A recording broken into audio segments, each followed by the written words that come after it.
Hola, ¿cómo están? Dios los bendiga. Bueno, quería platicarles algo que escuché hace días y es un poquito acerca de la historia del cristianismo después de que los apóstoles murieron.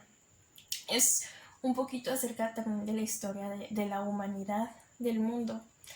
Y fue algo que sucedió en Roma en el siglo II. Y en ese tiempo el César de Roma se llamaba Marco Aurelio. Durante esta época hubo una peste. Y se dice que en aquella época murieron entre 4 y 5 millones de personas. La tradición romana decía que ellos tenían que abandonar a las personas que estaban enfermas. Bueno, se creía que esta peste era un tipo de viruela o de sarampión. Entonces, lo que marcaba la tradición romana era que ellos tenían que abandonar a las personas, a los enfermos, y esperar a que todo pasara, abandonar la ciudad. Y imagínate tener que dejar a tu mamá, tener que dejar a tu papá, a tu abuelito, a tu esposo, a tus hijos, a tu esposa, a personas que tú amas. Eh, y creo que es algo que se parece mucho a lo que estamos viviendo hoy día con esta época de pandemia. En ese tiempo, esa pandemia o esa primer pandemia duró más de 10 años. Y algo que me llama la atención es que en esta época la iglesia empezaba a surgir, estaban los primeros cristianos. Y los primeros cristianos tenían una ética, una mentalidad. La Biblia dice que nosotros renovemos nuestra mente. Entonces ellos ya tenían una mente renovada por la palabra de Dios. Y me gustaría leerte Lucas 10, del 25 al 37, que yo pienso que fue lo que motivó a la iglesia para que no abandonaran a las personas. En esto se presentó un experto de la ley para poner a prueba a Jesús y le hizo una pregunta: Maestro, ¿qué tengo que hacer para heredar la vida eterna? Jesús replicó: ¿Qué está escrito en la ley? ¿Cómo la interpretas tú? Como respuesta, el hombre citó: Ama al Señor tu Dios con todo tu corazón, con todo tu ser, con todas tus fuerzas, con toda tu mente, y a tu prójimo como a ti mismo. Bien contestado, le dijo Jesús, haz eso y vivirás. Pero él quería justificarse, así que le preguntó a Jesús: ¿Quién es mi prójimo? Respondió Jesús: Bajaba un hombre de Jerusalén a Jericó y cayó en manos de unos ladrones. Le quitaron la ropa y lo golpearon y se fueron dejándolo medio muerto. Resulta que viajaba por el mismo camino un sacerdote, quien al verlo se desvió y siguió de largo. Así también llegó a aquel lugar un levita, y al verlo se desvió y siguió de largo. Bueno, los sacerdotes eran los líderes religiosos. Los levitas eran los encargados de estar cuidando el templo de Dios. O sea, eran las personas que se suponía que debían de estar sirviendo a Dios. Y eran las personas que vieron a la persona que estaba herida y se pasaron de largo. Más adelante continúa diciendo en la Biblia: Pero un samaritano que iba de viaje llegó a donde estaba el hombre y viéndolo se compadeció de él.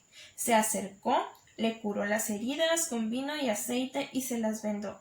Luego lo montó sobre su propia cabalgadura y lo llevó a un alojamiento y lo cuidó. Al día siguiente sacó 2 monedas de plata y se las dio al dueño del alojamiento. Cuídamelo, le dijo, y lo que gaste usted de más se lo pagaré cuando yo vuelva. ¿Cuál de estos 3 piensas que demostró ser el prójimo del que cayó en manos de los ladrones? El que se compadeció de él, contestó el experto en la ley. Anda entonces y haz tú lo mismo, contestó Jesús. De estas 3 personas que encontraron a alguien herido, solamente uno fue el que tuvo compasión y era tal vez del que menos esperaba que hiciera esto. Retomando un poco lo que te contaba hace un momento, estas personas que se convirtieron al cristianismo no podían abandonar a los enfermos, porque su mentalidad ya no estaba solamente en ser egoístas y en pensar en ellos mismos, sino su mentalidad estaba en ayudar a los demás, en amar al prójimo. Y con esto no estoy hablando de que no sigamos las medidas de seguridad o de que vayamos y nos metamos al hospital, no, también en la Biblia se nos llama a ser prudentes. Pero me refiero a esto porque no es la primera vez que sucede en la historia de la humanidad. Y creo que para poder ser mejores tenemos que conocer la historia. Entonces, los cristianos los cuidaban, pero ¿a qué precio?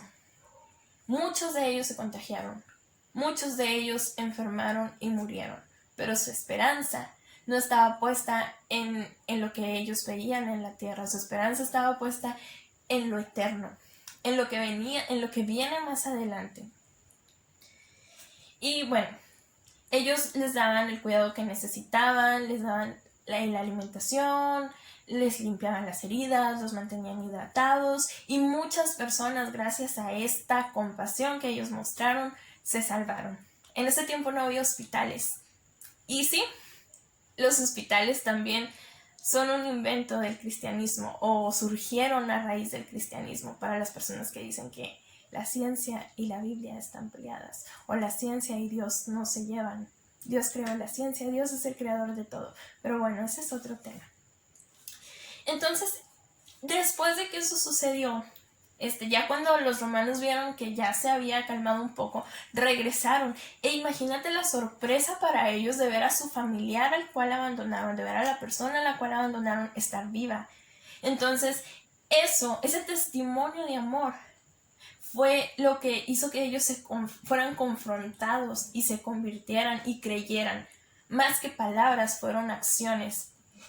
Y se cree que esta fue una de las razones por las cuales el cristianismo se extendió, no solo por el testimonio verbal, sino también por las acciones que ellos mostraron. Y sabes, el cristianismo realmente, la esencia del cristianismo debe ser generosos y no darle espalda cuando estemos viendo a alguien que pasa por dificultades. Y yo creo que Dios permitió este tiempo para que la iglesia reaccionara, porque muchas veces estamos pidiendo a Dios cosas para nuestro propio beneficio y no pensamos en las demás personas. Sin embargo, yo creo que en medio de cada limitación, Dios tiene un propósito. Y en medio de cada limitación, hay que aprovechar para sacar la mejor versión de nosotros.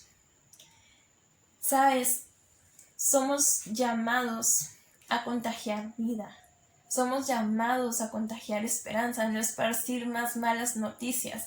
Yo creo que todos estamos cansados de escuchar malas noticias durante este año. Así que hoy te tengo una buena noticia, y es que en Jesús hay vida, y es que en Jesús hay salvación, y es que en Jesús tú puedes tener una vida en plenitud. En este tiempo tenemos que mantener una distancia de seguridad de todos, pero no con Jesús. Mantente cerca de Jesús durante este tiempo.